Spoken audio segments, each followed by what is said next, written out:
Hello there, it's glad to see you again. You are just in time for TV47 at 4. My name is Peter Kamau. President William Ruto has announced a 2-year waiver on business permit fees for all beneficiaries of the National Youth Opportunities Towards Advancement NYOTA program in a move aimed at lowering the cost of doing business for young entrepreneurs. The president made the announcement during the disbursement of the second tranche of NYOTA program funds, saying the waiver will ease operating costs for beneficiaries as they establish and grow their businesses. The president further directed the Ministry of Cooperatives and MSMEs Development to establish a national NYOTA identification mechanism to enable beneficiaries seamlessly to access government services, incentives, and enterprise support programs. Example, umeonyesha vijana having seen what these young entrepreneurs have achieved with modest support, the government of Kenya now has a responsibility to remove the barriers that still stand in their way. Success should never be constrained by unnecessary bureaucracy. I therefore direct the Intergovernmental Budget and Economic Council, working together with the county governments to develop and implement a 2-year business permit waiver for all NYOTA beneficiaries.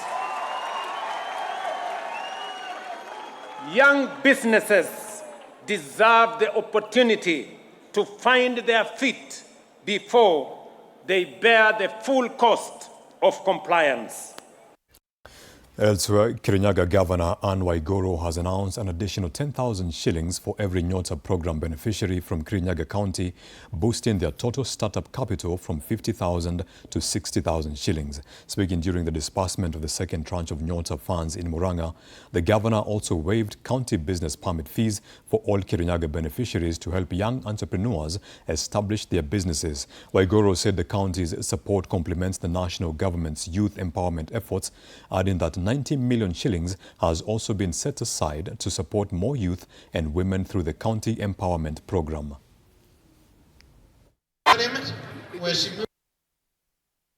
Sisi tunawashikilia kule Kirinyaga. Nimeomba vijana wote ambao wako kwa NYOTA wakikuja wasilipishwe lisensi ya biashara.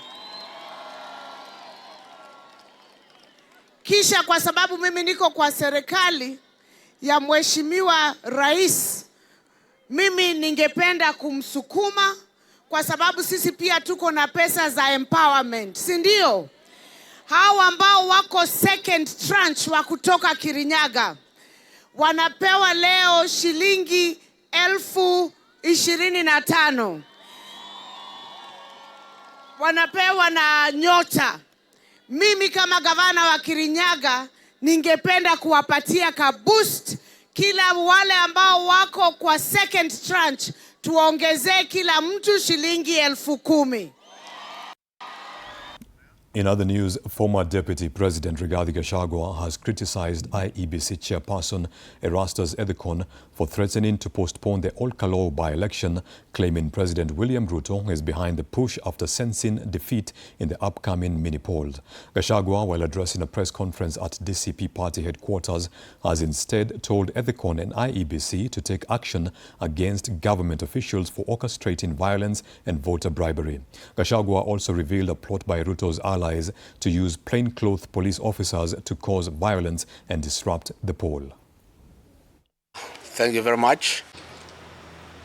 The chairman of IBC, Mr. Erastus Ethekon, has remained silent when William Ruto has used over 1 billion Kenya shillings in cash in bribes and put 10 billion shillings of taxpayers' funds through his agents to bribe voters until the election in favor of the UDA candidate. After all these schemes have failed and the government polling machinery have reported that the UDA party candidate is performing dismally, IBC gets instructions and through their chairman, Mr. Erastus Ethekon, threatens to postpone or cancel the elections. And we're asking Mr. Ethekon, where were you? This bribery has gone on for the last 2 months. Why didn't you stop it? There is no violence in Olkalau. Violence was in Malava, you never stopped it. Violence was in Narok, you never stopped it. In Kaspul, Kabondo, people were killed, you didn't stop the election. You are now being used by William Ruto to postpone the election because he knows he faces a humiliating defeat next week. Please, Mr. Ethekon, treat the people of Kenya with some bit of intelligence.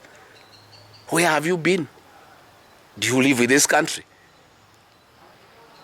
Bribery by state officials is documented every day. And then you come up yesterday to cry. You are crying to Kenyans to do what? You are the one in charge of IBC. You are the one who is supposed to stop bribery by state officials. Or you are saying all you can do, you are helpless, is stop the election. Oh, there is violence. Which violence? By the state. Ask the IG to stop violence. The people of Olkalau are peaceful.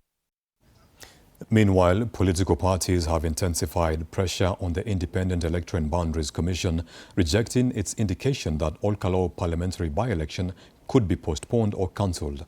Jubilee and DCP leaders insist the July 16th poll must proceed as scheduled, accusing the electoral body of unnecessary delays and warning against any move to bar a candidate from the race.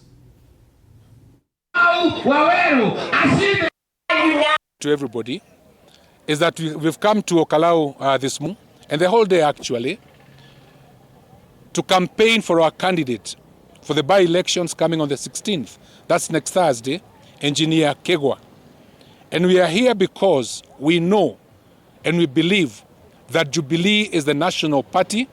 It is the party on which the late Member of Parliament had been elected, and it's a party that has that national outlook in it, and that is why we are here to campaign for our candidate. But let me add this, that yesterday we did hear the chairman of the IEBC threatening to cancel the elections of Olkalau, which are slated for 16th, that's next Thursday. And he said that he's going to do this, or he might do this, because there has been a lot of voter bribery in Olkalau. Now, under the Constitution, under the IEBC law, the chairman has certain powers, one of them being to cancel or to postpone. But these powers are not absolute. If he has evidence against any specific candidate who has been involved in voter bribery, that is the candidate that he should withdraw from the by-elections of Nyandarua. Our candidate has not been mentioned in any voter bribery. Our candidate has not been mentioned in any incidents of violence during the campaign period, and so we shall not agree that our candidate should be sacrificed because of the sins of other people. The elections must go on 16th, but the chairman of the IEBC should take his work seriously and make a decision on what to do, realizing that even his powers are subject to our Constitution and to the law. That's all I'd like to say for now. Thank you. Thank you. As Kenya expands its railway and transport infrastructure, the Kenya Railway Training Institute (RTI) has challenged its latest graduates to help address the country's growing demand for skilled technicians, engineers and logistics professionals. During the institute's 62nd graduation ceremony, RTI Director Asava Kadima said the class of 2026 is entering a sector where technical competence and precision are essential to keeping the country's transport system running efficiently. Kadima said RTI, which has trained railway professionals for 70 years, has modernized its engineering workshops and maritime training facilities to produce graduates equipped for the evolving transport industry.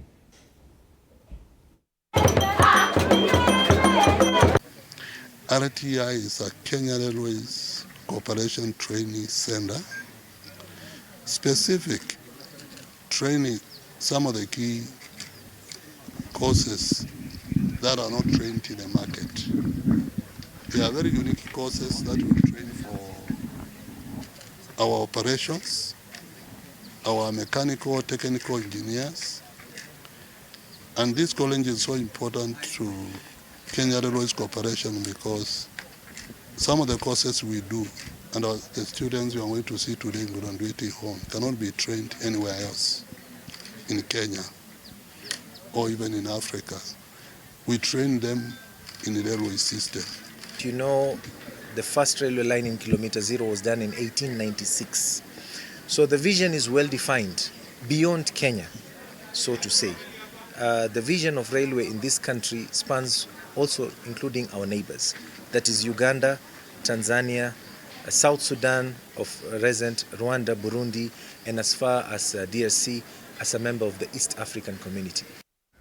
The Cooperative Alliance of Kenya has dismissed claims that the government plans to use SACCO members' savings to finance infrastructure projects, saying the proposed law contains no such provision. The alliance said the SACCO-related bills currently before Parliament do not require SACCOs to invest members' funds in government infrastructure projects or any long-term infrastructure bonds. It clarified that any investment decisions involving SACCO funds remain subject to existing legal and governance frameworks. There is nowhere that we have put the 1.3 trillion. That money is in the loans. Remember, a member saves, we give a loan how many times? 3 times. So the 1.3 is the assets, is the 3 times what we have lent. So our savings, there's no money.